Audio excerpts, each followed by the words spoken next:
मैं हूं पंकज पंजवानी एंड आज हम पीएचपी के एमसीक्यू क्वेश्चंस को देखेंगे और मेरे चैनल पे आपको पाइथन एंड जेंगो के एमसीक्यू क्वेश्चंस भी मिल जाएंगे। तो ये एमसीक्यू क्वेश्चंस में आपके काफ़ी सारे जो कंसेप्ट्स होते हैं वो क्लियर हो जाते हैं। ये केवल एमसीक्यू नहीं है, अगर आपने बेसिक्स स्टडी किया है पाइथन का, पीएचपी का, तो जब आप इसको देखेंगे पाइथन का, अगर आप पाइथन पे वर्क करते हैं और पाइथन के जब एमसीक्यू देखेंगे बेसिक्स स्टडी करने के बाद, तो आपको काफ़ी सारी चीज़ें और भी क्लियर होंगी। ओके, इसी तरह जेंगो का भी है। जेंगो आपने अगर स्टडी कर चुके हो तो आप उसके एमसीक्यू जब कवर करोगे तो आपके कंसेप्ट काफ़ी ज़्यादा क्लियर हो जाएंगे। तो आज हम देखेंगे पीएचपी के एमसीक्यू। तो अगर चैनल को सब्सक्राइब नहीं किया है तो कर लीजिए, क्योंकि आगे मैं HTML, CSS, SQL, ओरेकल सबके MCQs लेके आने वाला हूँ। तो चलिए शुरू करते हैं। एंड इसके जो PDF नोट्स हैं ये भी मैं आपको डिस्क्रिप्शन में डाउनलोड करने का लिंक दे दूंगा। तो ठीक है, देखते हैं। सबसे पहला question, what does PHP stand for? तो PHP का फुल फॉर्म क्या होता है? PHP का फुल फॉर्म होता है हाइपर टेक्स्ट प्री प्रोसेसर। यहाँ पे फुल फॉर्म नहीं बोला है, ठीक है, क्योंकि PHP का जो फुल फॉर्म होता है वो थोड़ा सा इसके नाम से अलग होता है। तो इसको कहा जाता है हाइपर टेक्स्ट प्री प्रोसेसर, ठीक है, इसीलिए इसको बोला है। क्वेश्चन में भी दिया है what does PHP stand for. तो PHP को हम बोलते हैं हाइपर टेक्स्ट प्री प्रोसेसर। तो हाइपर टेक्स्ट प्री प्रोसेसर क्यों बोलते हैं, इसका भी रीजन है। हाइपर टेक्स्ट क्या होता है? हाइपर टेक्स्ट मतलब HTML, ओके। एंड अब इसमें क्या होता है, PHP एक सर्वर साइड लैंग्वेज है। तो जो भी सर्वर साइड लैंग्वेज होती है उसका जो कोड है वो एग्जीक्यूट होता है सर्वर पे, तो वहाँ पे वो प्री प्रोसेस होता है एंड वहाँ पे वो HTML के फॉर्म में कन्वर्ट होके फिर हमें आउटपुट में मिलता है, ठीक है, मतलब प्री प्रोसेस होके आता है हाइपर टेक्स्ट के फॉर्म में। तो इसका नाम भी इसी से रिलेटेड दिया गया है, हाइपर टेक्स्ट प्री प्रोसेसर। तो ये इसका सही आंसर है C वाला, hyper text pre processor. Okay, answer है C। और यहाँ पे बताया हुआ है PHP is widely used server side scripting language primarily design for web development. तो PHP को वेब डेवलपमेंट के लिए बनाया गया है। तो आपको क्वेश्चन मिलेगा, क्वेश्चन का आंसर एंड एक्सप्लेनेशन भी इसमें मिलेगा। ओके, ये PDF आप डाउनलोड कर सकते हैं, शेयर कर सकते हैं अपने फ्रेंड्स के साथ। Okay, which of the following is used to output text in PHP। अब PHP में अगर हमें कुछ आउटपुट डिस्प्ले करना है, कहाँ पे? ब्राउजर पे। तो ब्राउजर पे अगर कुछ प्रिंट करवाना है तो आप क्या यूज करोगे? इको, प्रिंटफ या प्रिंट। तो ये तीनों हम यूज करते हैं, प्रिंट भी यूज करते हो, इको भी यूज करते हो, प्रिंटफ भी यूज करते हो। तो मैं आपको करके भी दिखाता हूँ। मैंने यहाँ पे XAMPP स्टार्ट कर दिया है एंड उसके बाद आपको पता होगा बेसिक्स अगर आपने स्टडी किए हैं तभी आप ये MCQ करो तो ज़्यादा अच्छा रहेगा। तो यहाँ पे मैं प्रोग्राम बना देता हूँ। आपको पता होगा XAMPP के अंदर हम htdocs के अंदर बनाते हैं। तो htdocs के अंदर एक फोल्डर ऑलरेडी मैंने बना दिया है, यहाँ पे एक फाइल भी बना देता हूँ। तो न्यू पे जाके एक टेक्स्ट फाइल क्रिएट कर लेता हूँ, बट मुझे तो PHP की फाइल बनानी है, तो यहाँ पे डॉट के बाद क्या आ जाएगा? PHP आ जाएगा। एंड यहाँ पे हमने फाइल का नाम दे दिया, तो इसका नाम मैं दे देता हूँ MCQ। अब इसको किसी भी एडिटर के साथ आप ओपन कर लो, आप चाहो तो इसको विजुअल स्टूडियो से ओपन कर लो। मैं सिंपली अभी इसको नोटपैड++ से ओपन कर लेता हूँ। कोई मुझे बहुत ज़्यादा बड़ी कोडिंग तो अभी करनी नहीं है। ओके, तो मैं यहाँ आपको बताने वाला हूँ कि हम तीनों से आउटपुट डिस्प्ले कर सकते हैं, प्रिंट से भी, इको से भी और प्रिंटफ से भी। तो यही हमारा क्वेश्चन था, ठीक है। यहाँ पे अगर हम देखें तो क्वेश्चन में लिखा था क्या आप यूज करोगे आउटपुट के लिए, तो ये तीनों यूज करते हैं। मैं आपको दिखाता हूँ तीनों से। तो सबसे पहले मैं इको से यहाँ पे प्रिंट करवा देता हूँ हेलो, ठीक है। इको से मैंने हेलो यहाँ पे प्रिंट करवाया, इसको सेव कर दिया। रन करने के लिए ब्राउजर ओपन कर लूंगा एंड यहाँ पे लिखूंगा लोकल होस्ट, उसके बाद हमारा फोल्डर का नाम जो htdocs के अंदर था। ओके, इसका साइज में थोड़ा सा इंक्रीज कर देता हूँ। आप देख रहे हैं यहाँ पे आउटपुट आ गया हेलो। ओके, तो इको से आप प्रिंट करवा सकते हैं। इको में आप चाहो तो ब्रैकेट भी लगा सकते हो यहाँ पे। तो ये विथ ब्रैकेट और विदाउट, मतलब विथ पैरेंथेसिस, विदाउट पैरेंथेसिस दोनों पे काम करता है। तो इको क्या है, एक आउटपुट स्टेटमेंट है। ठीक है, इको से किया, मैं चाहूँ तो प्रिंट से भी कर सकता हूँ। मैंने यहाँ पे प्रिंट को यूज कर लिया एंड यहाँ पे हेलो को। अब प्रिंट में भी दोनों ऑप्शन है, आप पैरेंथेसिस लगा के करो, बिना पैरेंथेसिस के करो, दोनों में ये काम करता है। तो ये भी एक आउटपुट स्टेटमेंट है। ठीक है, ये हेलो आ गया। अब मुझे न्यू लाइन में लाना है तो यहाँ पे एक BR लगा देता हूँ, HTML का टैग लगा देता हूँ, ब्रेक। तो मैं इस तरीके से प्रैक्टिकली भी आपको जो छोटे छोटे क्वेश्चन होंगे वो प्रैक्टिकली बता दूंगा। तो ये देखो हेलो आ गया। तो प्रिंट से भी आप प्रिंट करवा सकते हो एंड प्रिंटफ से भी करवा सकते हो। अब प्रिंटफ जो होता है बिल्कुल हम वैसा ही यूज करते हैं जैसे सी में यूज करते हैं। ठीक है, जैसे इससे मैं प्रिंट करवाऊँ, सबसे पहले तो मैं ब्रेक लगा देता हूँ ताकि न्यू लाइन आ जाए। इसमें HTML टैग भी हम लगा सकते हैं। अब सपोज मैं इसको पहले तो मैं हेलो प्रिंट करवा देता हूँ। ठीक है, तो ये तीनों से हम प्रिंट करवा सकते हैं, प्रिंटफ से भी। ठीक है, ये हेलो आ गया। अब इसमें हम फॉर्मेट स्पेसिफायर भी यूज करते हैं। अगर आपने सी लैंग्वेज को स्टडी किया हो तो आपने वहां पे देखा होगा, आप %d यूज करते हो, फॉर्मेट स्पेसिफायर %f यूज करते हो। तो यहाँ पे भी हम फॉर्मेट स्पेसिफायर्स यूज कर सकते हैं। तो उसके लिए पहले मैं एक वेरिएबल बना लेता हूँ, उसमें कुछ वैल्यू असाइन कर लेता हूँ। मैंने a नाम का वेरिएबल बनाया एंड उसके अंदर मैंने 20 को असाइन कर दिया। अब मैं a की वैल्यू को यहाँ पे प्रिंट करवा देता हूँ, वैल्यू इज। तो कैसे हम करते थे फॉर्मेट स्पेसिफायर का यूज, हम इस तरीके से लिखते थे, वैल्यू इज, ये तो स्ट्रिंग है एंड इस प्लेस पे, ये प्लेस होल्डर का काम करता था, इस प्लेस पे हमारी वेरिएबल की वैल्यू आएगी। कहाँ से आएगी, जो हम यहाँ पे कोमा के बाद बताएंगे। तो $a का जो वैल्यू होगा वो इस प्लेस पे आ जाएगा, वैल्यू इज $a का वैल्यू क्या है 20, तो वैल्यू इज 20 आ गया। अब ये तो इंटीजर वैल्यू के लिए %d होता था एंड अगर आपको सपोज इसका बाइनरी चाहिए तो आप %b लिखोगे, तो 20 का जो बाइनरी होगा वो आ जाएगा, बाइनरी फॉर्म में आ जाएगा ये। ओके, एंड अगर मैं इसको मैं क्या करता हूँ, ओ लिखता हूँ तो ऑक्टल आ जाएगा, एक्स लिखूंगा तो हेक्साडेसिमल आएगा। तो ये इसका बेनिफिट होता है प्रिंटफ का, इसमें आप फॉर्मेट स्पेसिफायर भी यूज कर सकते हो। तो तीनों से आउटपुट आता है, थोड़ा थोड़ा डिफरेंट है दोनों में। प्रिंटफ क्या होता है, एक फंक्शन होता है, फॉर्मेट स्पेसिफायर भी लगा सकते हैं। इको और प्रिंट हमारा दोनों आउटपुट स्टेटमेंट होते हैं। यहाँ पे मैंने सब लिखा हुआ है। ठीक है, आंसर आपका सही है, डी वाला, ऑल ऑफ दी एबो। तो प्रिंट क्या करता है, हमें रिटर्न भी करता है, एक वैल्यू रिटर्न करता है जो कि 1 होती है, उसको भी आप यूज कर सकते हो। एंड प्रिंटफ जैसा आप सी में यूज करते हो वैसा ही देता है। इको एक आउटपुट स्टेटमेंट है, does not return have return value, does not have return value, कोई ये रिटर्न वैल्यू नहीं करता है, केवल प्रिंट कर देता है। Okay, what symbol is used to concatenate string in PHP। अब कॉन्केटेनेशन के लिए हम क्या यूज करते हैं PHP में, स्ट्रिंग्स को अगर हमें कॉन्केटेनेट करना है, मतलब कंबाइन करना है, ज्वाइन करना है, तो हम क्या यूज करेंगे। तो जैसे कई सारी लैंग्वेज में अगर हम बात करें जावा की, C# की, तो वहां पे हम प्लस सिंबल का यूज करते हैं स्ट्रिंग्स को आपस में कंबाइन करने के लिए। बट PHP में डॉट का यूज होता है, मैं आपको दिखाता हूँ। सपोज मैंने 2 यहाँ पे स्ट्रिंग ले ली, एक मैंने ले लिया S1 स्ट्रिंग 1, इसके अंदर मैंने ले लिया हेलो। ठीक है, PHP में वेरिएबल बनाने के लिए आप डॉलर सिंबल का यूज करते हो एंड ये मेरा दूसरा वेरिएबल $S2 एंड इसके अंदर मैंने कोई दूसरी स्ट्रिंग को रख लिया फ्रेंड्स। अब मुझे इन दोनों को कंबाइन करना है और एक तीसरे वेरिएबल में असाइन करना है। तो मैंने क्या किया,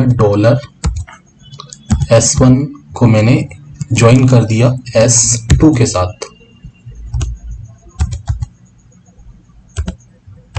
ठीक है, तो आप देख रहे हो $S1 डॉट $S2, तो डॉट क्या होगा, इन दोनों को आपस में कॉन्केटनेट करेगा, ज्वाइन करेगा। अब $S3 के अंदर ये दोनों ज्वाइन होके आ जाएंगे, हेलो और उसके बाद फ्रेंड्स, दोनों ज्वाइन होके आ गए एंड उसको मैंने इको से प्रिंट करवा दिया $S3। ठीक है, रिफ्रेश किया। तो आप देखो हेलो फ्रेंड्स आ गया, बीच में कोई स्पेस वगैरह नहीं आ रहा हेलो फ्रेंड्स के, क्योंकि स्पेस तो हमने दिया नहीं है, ये स्पेस कंसीडर नहीं होगा। स्पेस को भी अगर आप बीच में डालना चाहते हो तो आपको एक और स्ट्रिंग डालनी पड़ेगी इनके बीच में।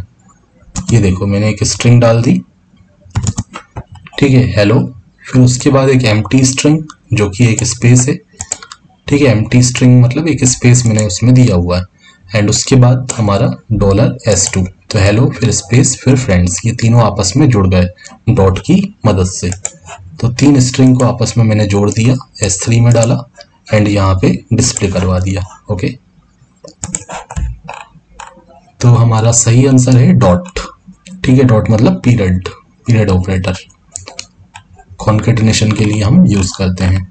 Okay, which of the following is use to comment a single line in PHP। PHP में अगर सिंगल लाइन को कमेंट करना है तो हम यूज करते हैं डबल स्लैश को, ठीक है। जैसे आप देख रहे हैं अभी ये इको से हम प्रिंट करवा रहे हैं, तो आउटपुट में क्या आ रहा है, हेलो फ्रेंड्स आ रहा है। अगर मैं इसको कमेंट कर दूं तो ये लाइन हमारी नहीं चलेगी, ठीक है। कमेंट मतलब अनएग्जीक्यूटेबल कोड होता है, इसका कलर भी चेंज हो गया, देखो ये ग्रीन हो गया यहाँ पे, ठीक है, मतलब ये आउटपुट नहीं आएगा, ठीक है, क्योंकि मैंने उसको कमेंट कर दिया।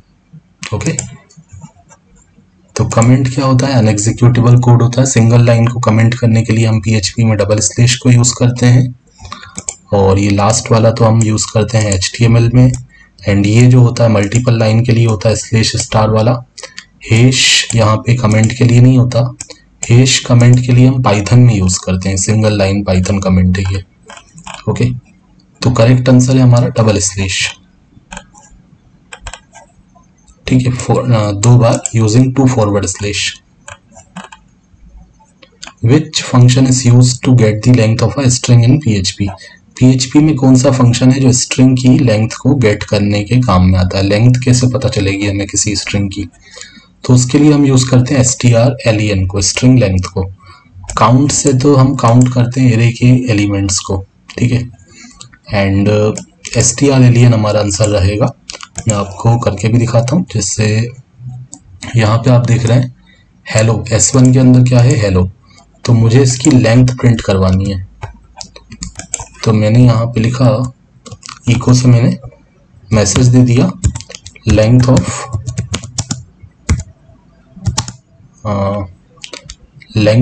हेलो, या फिर लेंथ ऑफ $S1 इज, तो आउटपुट क्या आएगा, लेंथ ऑफ $S1, S1 की जगह क्या आएगा, हेलो आ जाएगा, लेंथ ऑफ हेलो इज। अब मुझे यहाँ पे एक फंक्शन यूज करना है strlen, तो वो मैं डबल कोट्स के अंदर नहीं कर सकता हूँ, तो मैंने यहाँ पे कॉन्केटिनेशन के लिए डॉट लगा दिया, .strlen, एंड इसके अंदर मैंने बता दिया $S1 का, $S1 के अंदर जो स्ट्रिंग है उसका लेंथ बताओ। S1 के अंदर तो हेलो है, हेलो का लेंथ कितना हो जाएगा, कितने कैरेक्टर्स हैं, 2 4 5 कैरेक्टर्स इसके अंदर हैं, तो आउटपुट आ गया लेंथ ऑफ हेलो इज 5, ठीक है। PHP में वेरिएबल को हम डबल कोट्स के अंदर भी लिख के प्रिंट करवा सकते हैं, ठीक है, ये इसका खास प्रॉपर्टी होता है, इंटरपोलेशन प्रॉपर्टी। तो strlen से हमें पता चल गया कि हम लेंथ को गेट कर सकते हैं, तो इसका सही आंसर होना चाहिए B। Okay, strlen। The strlen function is used to return the length of a string in PHP. For example, strlen hello will return 5. तो strlen hello हमने एग्जाम्पल लिया तो उसने 5 रिटर्न किया। तो जितना लेंथ हो, जितना आप लिखोगे, यहाँ पे हेलो 1 2 3 लिखा, अब ये 1 2 3 भी डबल कोट्स के अंदर है, तो वो स्ट्रिंग है, नंबर न्यूमरिक स्ट्रिंग है उसके आगे वो, तो इसका लेंथ कितना हो गया, 8 हो गया। Okay, what is the correct way to declare a PHP वेरिएबल। PHP वेरिएबल कैसे डिक्लेयर करते हो, तो अभी तक आप यहाँ पे एग्जाम्पल में देख ही रहे हो, हम क्या करते हैं, डॉलर लगाते हैं, उसके बाद वेरिएबल का नाम लिखते हैं, A नाम देना है, B नाम देना है, जो भी नाम देना है, S1 S2 S3 मैंने दिया है, तो जो भी वेरिएबल्स के नाम आप देना चाहो दे सकते हो। तो क्या हो गया, सबसे पहले तो डॉलर आता है, तो डॉलर आता है तो पहला वाला आंसर यहाँ पे सही रहेगा, बाकी सब तो वैसे ही गलत है क्योंकि आगे डॉलर किसी में लगा ही नहीं है। तो $var ये तरीका होता है, var की जगह नाम कुछ भी हो सकता है, तरीका ये होता है डॉलर फिर वेरिएबल का नाम, एक असाइनमेंट ऑपरेटर, एंड जो भी असाइन करना हो वो वैल्यू आप असाइन कर देते हो। तो ये पहला वाला आंसर सही है, ए वाला ऑप्शन, जिसमें आगे डॉलर लगा हुआ है। तो यहाँ पे लिखा हुआ है एक्सप्लेनेशन में PHP variables are declared using a dollar sign. Okay, तो 1 मिनट यहाँ पे मैं आपका ब्रेक लूंगा, मैं अपने मोबाइल को साइलेंट कर देता हूँ। Okay, what is the output of the following code snippet. Okay, तो यहाँ पे लिखा है, ये हमें एक कुछ कोड दिया हुआ है, इसका आउटपुट बताना है। तो बहुत ही सिंपल है, 2 वेरिएबल बनाए हुए हैं, उनको आपस में ऐड करके इको से डिस्प्ले करवा दिया। तो आउटपुट क्या आ जाएगा, 10 + 20 30 आ जाएगा। ठीक है, सम तो किया है, 2 इंटीजर वेरिएबल्स का सम किया है प्लस ऑपरेटर से, तो एडिशन हो जाएगा, 30 आ जाएगा। तो इसका बी आंसर रहेगा 30। ठीक है, तो कोड क्या कर रहा है, ऐड कर रहा है num1 और num2 की वैल्यूज को यूजिंग प्लस ऑपरेटर, तो इसका आउटपुट 30 हो जाएगा। Which of the following is used to redirect the user to a different URL। अब इनमें से कौन सा यूज होता है यूजर को डिफरेंट URL पे रीडायरेक्ट करने के लिए। ठीक है, तो यहाँ पे रीडायरेक्ट के लिए हम यूज करते हैं हेडर का PHP में।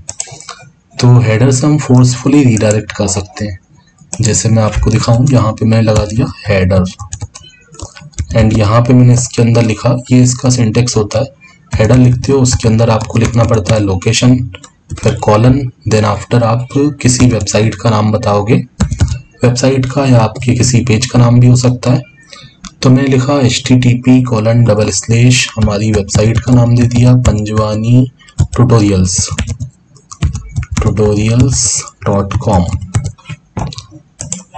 ठीक है, तो जैसे ही मैं इस प्रोग्राम को चलाऊंगा तो ये सब आउटपुट कुछ नहीं आएगा नीचे वाला। सबसे पहले तो हेडर से हमने रीडायरेक्ट करवा दिया, तो जैसे ही ये पेज खुलेगा तो ये हमें भेज देगा हमारी वेबसाइट पे, पंजवानी ट्यूटोरियल्स वाले वेबसाइट पे। बट यहाँ पे कुछ इधर आ रही है, ओके, सेमीकोलन नहीं लगाया मैंने लास्ट में। तो PHP में लाइन को टर्मिनेशन करने के लिए सेमीकोलन लगता है। तो जैसे ही ये पेज खुलेगा और ये रीडायरेक्ट कर देगा हमें हमारी वेबसाइट पे। इस वेबसाइट पे आपको काफ़ी कुछ कंटेंट मिलेगा, एंड अभी हम इसमें और कंटेंट डाल रहे हैं, तो इस वेबसाइट को आप विजिट कर सकते हो सकता है ये आपके लिए यूजफुल हो। जेंगो का तो काफ़ी सारा कंटेंट इसमें है, पाइथन का भी हम डाल चुके हैं, PHP का कंटेंट अभी मुझे डालना बाकी है, तो वो भी मैं अपलोड कर दूंगा। ये MCQ क्वेश्चंस भी मेरा प्लान है कि मैं इसमें डालूंगा इन फ्यूचर, बट अभी आप PDF को डाउनलोड भी कर सकते हो, मैं लिंक आपको प्रोवाइड कर दूंगा। ओके, इसको बैक करते हैं, बैक तो जाएगा नहीं जब तक हम इसको सही नहीं करेंगे। तो इस हेडर को मैं हटा देता हूँ। आप समझ गए होंगे कि हेडर से हम फोर्सफुली रीडायरेक्ट कर सकते हैं। ओके, हेडर का काम हो गया, आंसर सही है हेडर। ये सिंटेक्स भी मैंने आपको बता दिया, location colon URL। How can you access the value of a specific cookie in PHP। ठीक है, तो कुकी, स्पेसिफिक कुकी, ओके, तो कैसे आप वैल्यू गेट करते हो। अगर आप कुकी से वैल्यू को गेट करना चाहते हो तो ये तरीका होता है, $_cookie एंड फिर ब्रैकेट लगा के, जो एरे का ब्रैकेट होता है सबस्क्रिप्ट ऑपरेटर, तो स्क्वायर ब्रैकेट लगा के हम उसमें वेरिएबल का नाम बता देते हैं, जो भी कुकी वेरिएबल का नाम होगा उसके थ्रू हम डेटा को गेट कर सकते हैं। ठीक है, पहले हमें कुकी वेरिएबल में डेटा स्टोर करवाना पड़ता है, फिर जहाँ पे भी उसकी रिक्वायरमेंट होती है तो $_cookie करके हम रिसीव कर लेते हैं। अगर ये आपको नहीं पता है कुकी सेशन, तो ये आप मेरे चैनल पे PHP वाली प्लेलिस्ट में जाके देख सकते हैं, वहाँ पे आपको इसका एक्सप्लेनेशन मिल जाएगा। ठीक है, अभी मैं एग्जांपल करूँगा तो इसका काफ़ी बड़ा हो जाएगा, क्योंकि ये छोटे में मैं आपको समझा नहीं पाऊँगा। ओके, तो ये क्या होता है, एक प्री डिफाइंड एरे होता है। ये जितने भी दिए हुए हैं, सेशन, गेट, पोस्ट, कुकी, ये सब क्या है, प्री डिफाइंड एरे से, इनको हम सुपर ग्लोबल एरे भी बोलते हैं। ठीक है, एंड जो पहले से बने हुए PHP में एरे होते हैं उसके लिए हम $_ लगा के उसका नाम लिखते हैं। ठीक है, तो डी वाला आंसर यहाँ पे करेक्ट रहेगा, $_cookie। $_ Super global variable, super global variable या सुपर ग्लोबल एरे इसको कहा जाता है, use to access the value of a specific cookie. ठीक है, इसके आगे ब्रैकेट लगा के हम बताते हैं, ये एक एसोसिएटिव एरे की तरह होता है। एसोसिएटिव एरे मतलब जिसमें की वैल्यू रहता है। ठीक है, PHP के जो एरे होते हैं वो की वैल्यू पे काम करते हैं, मतलब इसमें इंडेक्स की जगह हम की भी दे सकते हैं।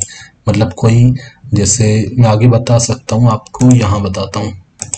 ठीक है, जैसे हमने ये एरे बनाया, तो हम यहाँ पे नाम भी बता सकते हैं, जैसे मैंने लिखा नेम और यहाँ पे नेम की वैल्यू दे दी। ठीक है, मैंने यहाँ पे अपना नाम लिख दिया।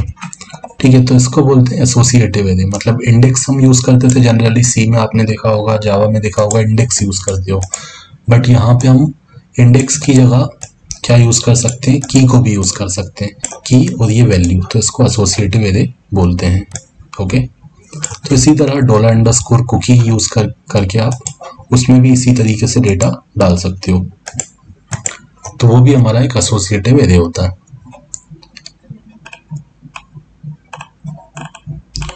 What is the purpose of the implode function in PHP?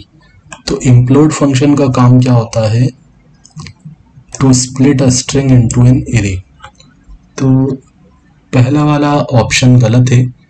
Split करने का काम किसका होता है, स्ट्रिंग को स्प्लिट करके एरे में कन्वर्ट करके करने का काम होता है एक्सप्लोड फंक्शन का। तो एक्सप्लोड फंक्शन की अपोजिट होता है। इम्प्लोड क्या करता है, ज्वाइन करता है, join array element into a string. तो ये जो है ज्वाइन करेगा एरे एलिमेंट्स को इनटू अ स्ट्रिंग। ठीक है, इसका एग्जांपल मैं आपको देता हूँ। तो मैंने एक एरे बना दिया $A एंड ये हमारा एक एरे बनाने के लिए हम क्या करते हैं PHP में, इस तरीके से एरे लिखते हैं एंड इसके अंदर सपोज मैंने कुछ एलिमेंट्स पास कर दिए, एप्पल, मैंगो,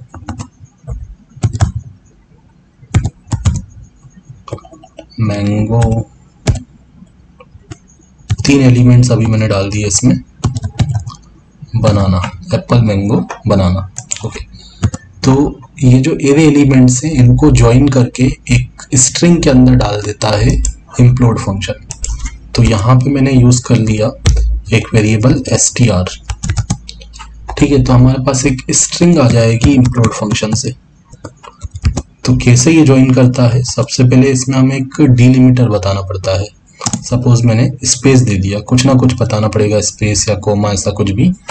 मतलब ये जो एरे एलिमेंट्स आएंगे स्ट्रिंग के फॉर्म में, तो वो किस तरीके से आएंगे। तो मैं कोमा स्पेस सेपरेटेड आपको चाहिए या कोमा सेपरेटेड चाहिए, तो वो आप बता सकते हो। तो मैंने स्पेस सेपरेटेड करके इसको दे दिया कि $A के अंदर मेरे एलिमेंट्स रखे हुए हैं, एप्पल, मैंगो, बनाना।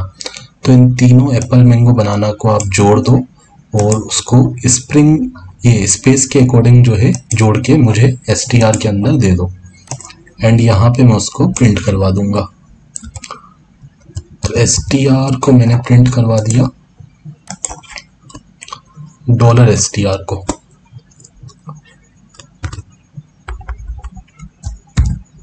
ठीक है, $str।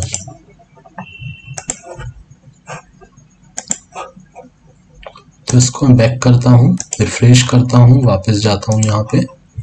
तो यहाँ पे सिंटेक्स एरर आ रही है, अनएक्सपेक्टेड इको, सेमीकोलन शायद नहीं लगाया होगा। ओके, तो इम्प्लोड फंक्शन ने जोड़ दिया एरे के एलिमेंट्स को आपस में और एक सिंगल स्ट्रिंग में कन्वर्ट करके यहाँ पे str के अंदर भेज दिया। तो str को मैंने प्रिंट करवा लिया। अब यहाँ पे जो सेपरेटर में बोल रहा था, डिलिमिटर, कुछ भी हो सकता है, हैश हो सकता है, कोमा हो सकता है, स्पेस हो सकता है। जैसे हैश लगा दिया तो ये हैश इनके बीच में एक सेपरेटर आ गया। अगर मैं यहाँ पे कोमा लगाऊं तो ये कोमा सेपरेटर हो गया। ठीक है, तो क्या कर रहा है implode function, implode function array के एलिमेंट्स को ज्वाइन करके स्ट्रिंग में कन्वर्ट करता है। ओके, तो बी वाला आंसर हमारा सही रहेगा, to join array element into a string. तो ये कंफ्यूज आप होते हो इम्प्लोड एक्सप्लोड में। एक्सप्लोड मतलब तोड़ता है, स्प्लिट करता है, इम्प्लोड मतलब जोड़ता है ना, ज्वाइन करेगा एरे एलिमेंट्स को स्ट्रिंग में। और एक्सप्लोड भी एक आगे भी मैंने दिया होगा MCQ, उसका भी होगा। एक्सप्लोड क्या करेगा, स्प्लिट करेगा स्ट्रिंग को एरे में। ठीक है, तो ये लिखा है टू ज्वाइन एरे एलिमेंट्स। तो आप इससे याद कर सकते हैं, इम्प्लोड ज्वाइन करेगा, एक्सप्लोड स्प्लिट करेगा। ठीक है, ये लिखा भी हुआ है। इसका अपोजिट क्या होता है, एक्सप्लोड फंक्शन होता है। What is the correct way to start a session.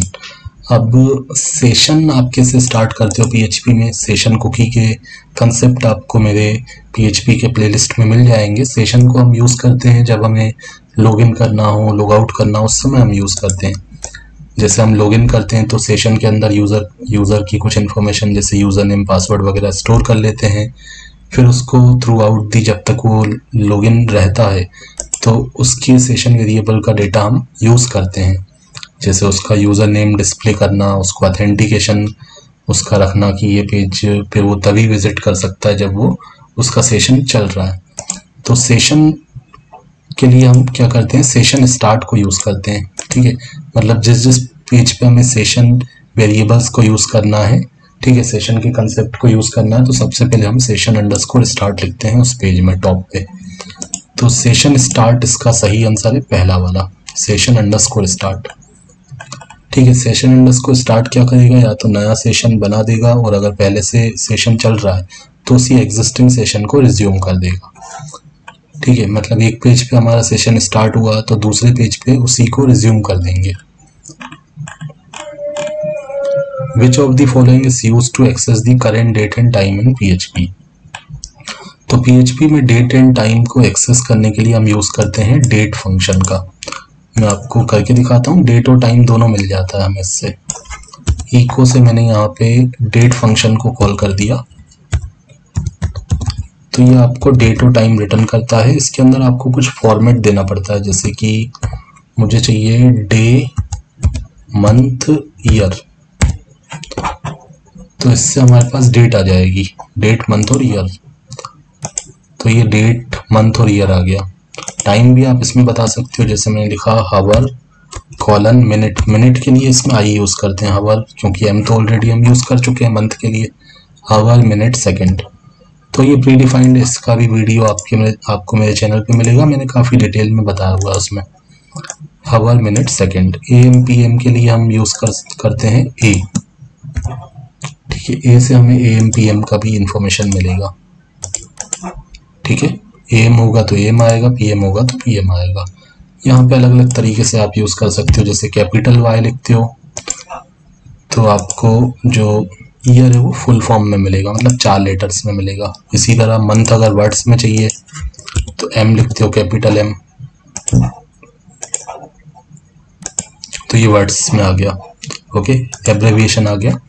तो और भी इसके बहुत सारे फॉर्मेट होते हैं, बहुत सारे अलग अलग तरीके से इसमें पैरामीटर ये जो पास करते हो आप, तो उसके अकॉर्डिंग आपको आउटपुट मिलता है। तो मेरे चैनल पे आप देख सकते हो PHP के प्लेलिस्ट में, उसमें मैंने काफ़ी अच्छे से बताया होगा। ओके, तो आंसर सही है यहाँ पे डेट। डेट्स फंक्शन से हमें डेट और टाइम दोनों मिल जाता है, करेंट डेट और टाइम मिल जाता है। ओके, ये इसका यूज़ भी करके यहाँ पे एग्जाम्पल में दिखाया हुआ है। What is the output of the following code snippet? ये कोड हमें दिया हुआ है, एक एडिशन किया हुआ है x और y का। तो x के अंदर तो एक इंटीजर वैल्यू जा रही है 5, y के अंदर, अब y के अंदर आप थोड़ा ध्यान दो, यहाँ पे ये जो 10 जा रहा है वो एक स्ट्रिंग असाइन हो रहा है, क्योंकि ये डबल कोट्स में। तो कोई भी चीज़ जब डबल कोट्स में होती है ना तो वो स्ट्रिंग होती है, भले ही वो नंबर के फॉर्म में लिखा हुआ है लेकिन ये स्ट्रिंग है, न्यूमरिक स्ट्रिंग। तो यहाँ पे क्या होगा, यहाँ पे वैसे आप जो एडिशन करोगे तो 5 और 10 का एडिशन 15 ही आएगा, भले ही ये स्ट्रिंग है। तो ऐसा क्यों होगा, क्योंकि PHP में जो स्ट्रिंग होता है, तो जब हम किसी इंटीजर के साथ स्ट्रिंग का एडिशन करते हैं और अगर वो स्ट्रिंग के साथ न्यूमरिक स्ट्रिंग हो तो PHP अपने आप उस न्यूमरिक स्ट्रिंग को कन्वर्ट कर देता है इंटीजर में। तो 5 और 10 15 हो जाएगा, ओके। तो आपको ध्यान देना है, अगर स्ट्रिंग के साथ न्यूमरिक स्ट्रिंग हो तो ही वो कन्वर्ट होगा, ठीक है। अगर आपकी अदर वैल्यू जिससे आप एड कर रहे हो वो ऑलरेडी इंटीजर है तो ये लिखा हुआ है यहाँ पे, आंसर है 15। When adding a numeric value and a string containing a numeric value, वो स्ट्रिंग जो न्यूमरिक वैल्यू कंटेन किया हुआ है, तो PHP ऑटोमेटिकली कन्वर्ट कर देगा स्ट्रिंग को न्यूमरिक वैल्यू में। तो एडिशन का रिजल्ट क्या आ जाएगा, 15 आ जाएगा। हम करके भी देख लेते हैं। यहाँ पे मैंने प्रिंट करवा दिया $C को। अब C कहाँ है, बनाना पड़ेगा। $A बना दिया, उसमें सपोज मैंने रख दिया 10, या जैसा हमें दिया था वहाँ पे एक 5 था एक 10 था। $B हमने ले लिया 10, तो ये जो नीचे वाला 10 है वो एक स्ट्रिंग है, बट फिर भी हमें आंसर क्या मिलेगा, 15 मिल जाएगा अगर हम इनको ऐड करेंगे तो। और लॉजिक मैंने बता दिया है, मतलब PHP कैसे इसको यूज़ करता है। PHP क्या करेगा, न्यूमरिक स्ट्रिंग को कन्वर्ट कर देगा इंटीजर में, तो ये 10 हो जाएगा एंड ये ऑलरेडी 5 है, तो 10 + 5 दोनों इंटीजर की तरह यहाँ पे यूज़ करेगा PHP एंड उसका रिजल्ट 15 दे देगा।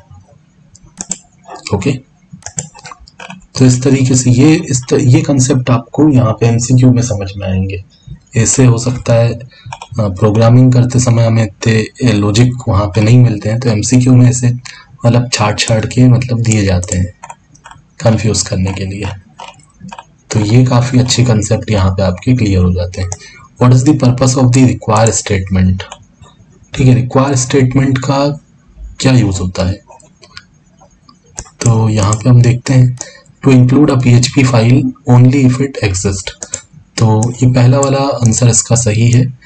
रिक्वायर का काम होता है PHP फाइल को इंक्लूड करना, लेकिन जब केवल वो फाइल एग्जिस्ट करती है तभी ये इंक्लूड करता है, अदरवाइज इधर दे देता है। तो रिक्वायर की जगह हम एक और तरीका होता है फाइल इंक्लूड करने का, वो होता है इंक्लूड नाम का इंक्लूड स्टेटमेंट होता है। लेकिन इंक्लूड स्टेटमेंट इतना मतलब उसमें ऐसा कंपलसरी नहीं होता कि फाइल एग्जिस्ट करेगी तो ही वो काम करेगा। ठीक है, फाइल एग्जिस्ट कर रही होगी तो वो उसको यूज़ कर लेगा, नहीं एग्जिस्ट कर रही होगी तो कोई इधर नहीं देगा। ठीक है, जैसे मैं आपको करके दिखाता हूँ। यहाँ पे आप देखो इतना कोड ये हमारा लिखा हुआ है, आउटपुट C दे रहा है, मतलब 15 दे रहा है। अब मैंने यहाँ पे रिक्वायर की मदद से एक फाइल को इंक्लूड कर लिया, रिक्वायर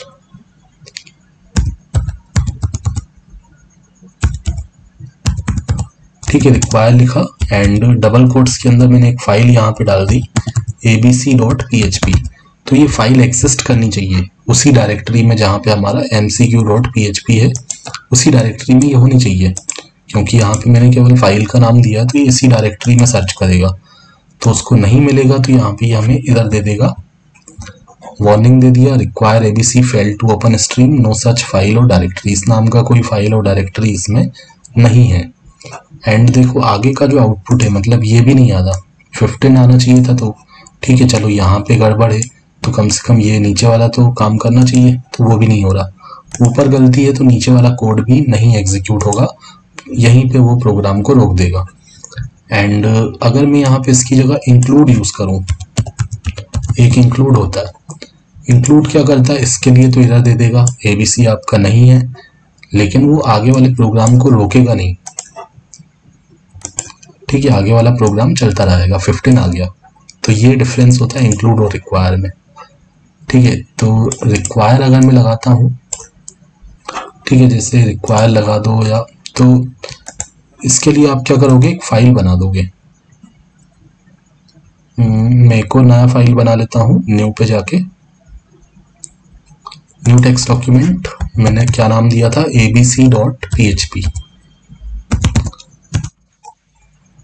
एंड इस abc.php को भी मैंने ओपन कर लिया। ओके, इसके अंदर मैंने कुछ PHP का कोड लिख दिया। तो यूज़ क्या होता है रिक्वायर और इंक्लूड का, एक फाइल को दूसरे में यूज़ करना। जैसे मैंने यहाँ पे एक वेरिएबल बना दिया $var एंड इसके अंदर कुछ वैल्यू डाल दी 100। तो इसके अंदर जो भी कोड लिखा है वो सब मैं यूज़ कर पाऊँगा इस वाली फाइल में, MCQ नाम की जो मेरी .php की फाइल थी उसमें यूज़ कर पाऊँगा, क्योंकि मैंने इसको यहाँ पे इंक्लूड किया हुआ है। ठीक है, इंक्लूड किया हुआ है। तो मैं आपको दिखाता हूँ कि मैं इको से उसके अंदर जो वेरिएबल था, जो मैंने एक वेरिएबल था डिक्लेयर किया था, एक वेरिएबल हो 10 वेरिएबल हो या जो भी लॉजिक इसके अंदर लिखा है, वो सारा का सारा लॉजिक यहाँ पे यूज़ कर सकता हूँ। सारा का सारा जितने भी उसमें वेरिएबल वगैरह जो भी हैं, मतलब एक तरीके से ABC के अंदर जितना भी कोड है वो सारा इस जगह पे आ चुका है। अब मैं यहाँ पे आगे प्रोग्राम में उसको यूज़ कर सकता हूँ। तो मैंने यहाँ पे BR से ब्रेक दे दिया, उसके बाद VAR को प्रिंट करवा दिया। ब्रेक क्यों दिया, क्योंकि इसके आउटपुट के बाद एक न्यू लाइन में चाहता हूँ, तो मैंने ब्रेक लगा दिया, वरना वो सेम लाइन में आ जाएगा। तो अब आप देखो 15 तो पहले आ रहा था, ये C से 15 आ रहा था एंड यहाँ से ये 100 आ जाएगा। इसमें 100 था तो ये 100 आ गया। ठीक है, अब इसका यूज़ क्या होता है, क्यों हम इंक्लूड करते हैं जब ये कोड यहाँ पे आ जाएगा, तो ये कोड यहीं पे लिख देते डायरेक्ट। तो इसका यूज़ क्या होता है कि जब आपको एक जैसा कोड बार बार रिक्वायरमेंट पड़ती है, मतलब एक कोड आपको 10 फाइल में ज़रूरत है उस कोड की, तो आप उसको एक सेपरेट फाइल में बना लेते हो, एंड उसको जिस भी फाइल में रिक्वायरमेंट होती है उसको हम इस तरीके से इंक्लूड या रिक्वायर कर देते हैं। तो इंक्लूड एंड रिक्वायर में आपको डिफरेंस भी पता चल गया। इंक्लूड के लिए ऐसा ज़रूरी नहीं है कि फाइल वो होनी चाहिए, अगर होगी तो उसका वो यूज़ करेगा, नहीं होगी तो एक एरर देगा, बट आगे वाले प्रोग्राम को रोकेगा नहीं। बट रिक्वायर जो है एरर देगा एंड आगे वाले प्रोग्राम को भी रोक देगा, ठीक है। तो इसमें फाइल होना जरूरी है, ओनली इफ इट एग्जिस्ट, ठीक है। तो ये पहला वाला आंसर सही है, to include a PHP file only if it exist, ठीक है। सारी चीज़ें यहाँ पे बताई हुई हैं। एक्सप्लेनेशन को आप रीड कर सकते हैं, उसमें आपको अच्छे से क्लियर हो जाएगा। Which of the following is used to execute MySQL query. MySQL query को एग्जीक्यूट करने के लिए फंक्शन होता है MySQLi_query। इसके अंदर आप क्वेरी को पास कर देते हो, जैसे सर्च की क्वेरी है, इंसर्ट, अपडेट, जो भी क्वेरी आपने पास की वो पास कर सकते हो। एंड अब जैसी क्वेरी होती है, जैसे इंसर्ट, अपडेट, डिलीट होती है, तो ये अपना वर्क कर देता है, इंसर्ट, अपडेट, डिलीट करवा देता है एंड कुछ रिटर्न नहीं करता। बट अगर सर्च की क्वेरी होती है तो ये एग्जीक्यूट करता है एंड बदले में कितना रिकॉर्ड सर्च होके आया उसको रिटर्न भी करवाता है। तो उसको आप किसी वेरिएबल में रिसीव करके आगे काम भी कर सकते हो, ओके। तो MySQL क्वेरी का काम होता है क्वेरी को एग्जीक्यूट करने का PHP में। तो इसका सही आंसर है C, okay. How do you retrieve the value of a specific session variable in PHP। How do you retrieve the value of specific session variable, okay. जैसे हमने देखा था कुकी वेरिएबल की वैल्यू गेट करने के लिए ये तरीका ऊपर था, $_cookie एंड ब्रैकेट में फिर कुकी वेरिएबल का नाम। इसी तरह सेशन वेरिएबल का डेटा गेट करने के लिए $_session ब्रैकेट के अंदर वेरिएबल का नाम आप लिखते हो। तो पहला वाला इसका आंसर सही है, $_session वेरिएबल। ये भी एक एसोसिएटिव एरे होता है, प्री डिफाइंड एरे होता है। तो जो भी प्री डिफाइंड एरे होते हैं उसको हम $_ करके लिखते हैं। ये सारे यहाँ पे प्री डिफाइंड एरे मतलब सुपर ग्लोबल एरे दिए हुए हैं। What is the purpose of the explode function. तो इसको मैं ऑलरेडी बता चुका हूँ आपको, जैसा इम्प्लोड था उसका ये अपोजिट होता है एक्सप्लोड। ये स्प्लिट करता है, split a string into an array. पहला आंसर इसका सही रहेगा, ठीक है। एग्जाम्पल अगर मैं आपको दूं तो फटाफट इसका एक एग्जाम्पल भी करते हैं। ये क्या करेगा, स्प्लिट करेगा स्ट्रिंग को एरे में। तो एक स्ट्रिंग बना लेते हैं, एक स्ट्रिंग वेरिएबल मैंने बना दिया $str एंड इसके अंदर मैंने सपोज कुछ डेटा रख दिया एप्पल, मैंगो, बनाना, ठीक है। एंड उसके बाद मैंने लगा दिया हैश पाइनएप्पल, ठीक है। इस तरीके से मैंने दे दिया हैश पाइनएप्पल, हैश और क्या होता है, कुछ भी मैंने नाम दे दिया, एप्पल, बनाना, मैंगो, कुछ भी लिख देता हूँ मैं, ABC नाम मुझे याद नहीं आ रहा, ओके। ऑरेंज लिख देते हैं।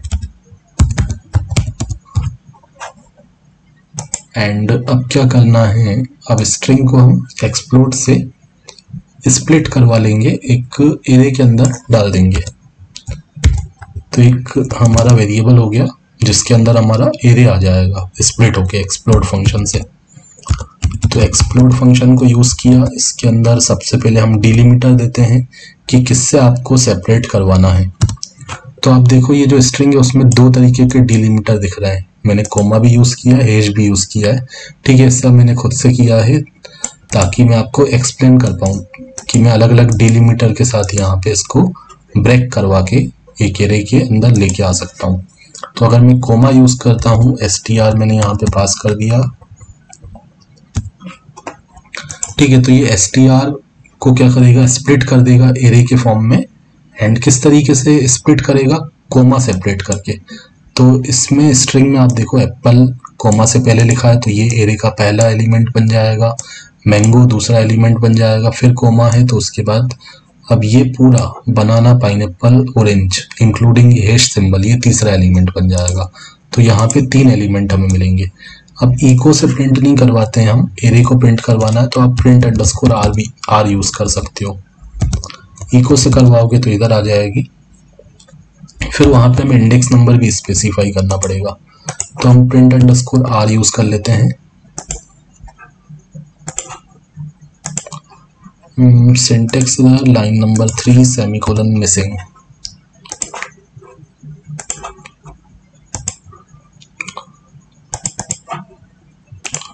ठीक है, अब क्यों यहाँ पे इधर आ रही है? ओके, यहाँ पे हमने सेमीकोलन यहाँ पे ही मिसिंग है। ठीक है, तो अब आप देखो यहाँ पे 3 एलिमेंट्स इसमें दिखा रहा है।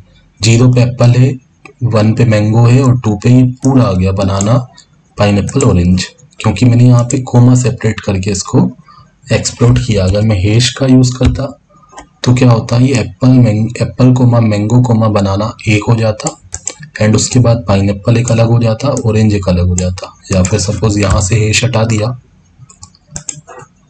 यहाँ पे कोमा लगा दिया, तो अब हमारे पास 2 एलिमेंट आ जाएंगे एरे के अंदर। एप्पल मैंगो बनाना एक रहेगा क्योंकि हैश से पहले है, हैश सिंबल से पहले, एंड हैश के बाद पाइनएप्पल ऑरेंज है।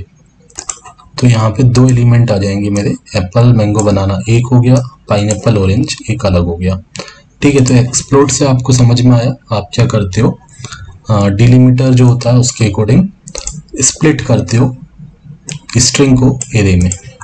Okay, what is the correct way to close a MySQL database connection? MySQL connection close करने के लिए हम MySQLi_close को यूज करते हैं।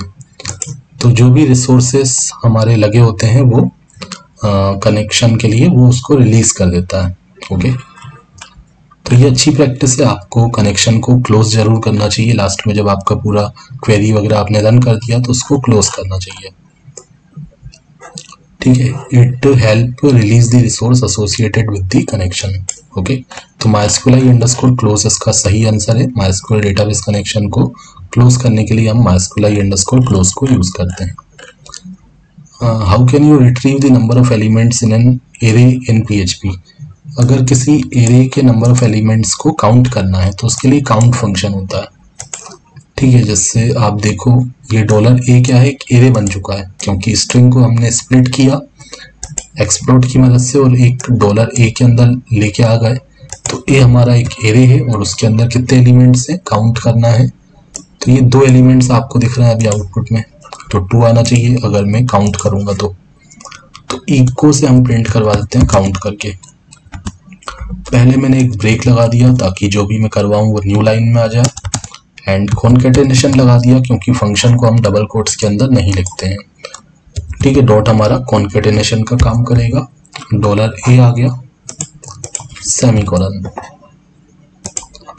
सेव किया तो काउंट करेगा एंड काउंट की वैल्यू दिखा दी 2 एलिमेंट है इस एरे के अंदर। तो काउंट का काम होता है एरे के अंदर नंबर ऑफ एलिमेंट्स को काउंट करना। ठीक है, आंसर हमारा सही है काउंट। एंड नेक्स्ट है who is the creator of PHP? PHP के जो क्रिएटर थे वो थे रसमस लडोफ। ठीक है, तो रसमस लडोफ आउटपुट सही है, सॉरी आंसर सही है। एंड PHP का डेवलपमेंट कब हुआ था? 1994 में हुआ था। Which of the following is not a common use of PHP? अब PHP में कौन सी चीज हम कॉमनली नहीं करते हैं? Creating dynamic web pages. PHP से तो हम वेब पेजेस बनाते हैं और वो भी डायनामिक वाले बनाते हैं। ठीक है, नॉर्मल वाले स्टैटिक तो हम HTML CSS से बना लेते हैं, बट डायनामिक मतलब जिसमें हमारा डेटाबेस से कम्युनिकेट होता है, जिसमें हमारा डेटा जो है डेटाबेस से आता है। ठीक है, तो डायनामिक वेब पेजेस हम इसमें बनाते हैं। हैंडलिंग फॉर्म डेटा भी हम हैंडल करते हैं इसमें। फॉर्म बना के हमारा डेटा सबमिट करते हैं, उसको रिसीव करते हैं, उसको डेटाबेस में स्टोर करते हैं, डेटाबेस से डेटा को रिट्रीव भी करते हैं। ओके, तो ये वाला भी हम वर्क करते हैं PHP से। बट क्वेश्चन में दिया है ऐसा कौन सा कॉमन यूज नहीं है इसमें, मतलब कौन सा काम हम नहीं करते हैं। तो तीसरा वाला आंसर यहाँ पे सही है, building desktop application. Desktop application बनाने का काम हम PHP से नहीं करते हैं। ठीक है, ये कॉमन नहीं है, PHP स्पेशली होता है वेब एप्लीकेशन के लिए। तो अगर PHP से डेस्कटॉप एप्लीकेशन बनती भी है तो कोई बनाता नहीं है क्योंकि वो उसके स्पेसिफिक नहीं दिया हुआ है हमें। ठीक है, PHP हमारे लिए हेल्पफुल होता है वेब पेजेस के लिए, डायनामिक वेब पेजेस के लिए।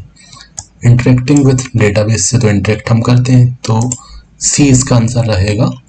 Building desktop application, desktop application के लिए हम C++, जावा को यूज़ करते हैं, पाइथन को यूज़ करते हैं, बट PHP को हम इसके लिए नहीं यूज़ करते हैं। PHP is specially for dynamic web pages.